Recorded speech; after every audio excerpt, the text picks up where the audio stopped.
6 గ్యారంటీలకి మొదటి క్యాబినెట్లోనే చట్టబద్ధత కల్పిస్తామని చెప్పింది ఎవరు? రాహుల్ గాంధీ గారు.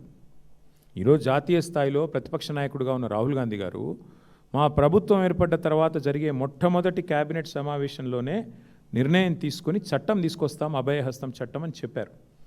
చెప్పిన తర్వాతే మీరు ముఖ్యమంత్రి గారు క్యాబినెట్ మీటింగ్ పెట్టుకొని ఆ ఫైలు సంతకం కూడా పెట్టారు. ఇక్కడ క్వశ్చన్ ఏంటంటే గవర్నమెంట్ను మేము అడిగేది ఒకటే, మీ నాయకుడు ప్రామిస్ చేశారు, మీరు సంతకం పెట్టారు, తర్వాత గవర్నర్ గారు ఉభయ సభలను ఉద్దేశించి చెప్పారు.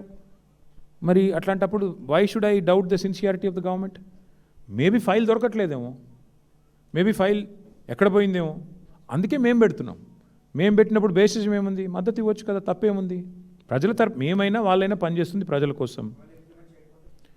ఇంప్లిమెంట్ చేయకపోతే డెఫినెట్గా మరి ఏం చేయాలో మేము కూడా తెలుసుకుంటాం. ఎందుకంటే 23 డిసెంబర్లో మీరు రాష్ట్ర ప్రజల్ని, శాసనసభని, శాసన మండలిని తప్పుదోవ పట్టించి ఫైల్ సంతకం అయిపోయిందని చెప్పి 26 దాకా ఫైల్ దొరకకపోతే definitely wheel explore legal remedies.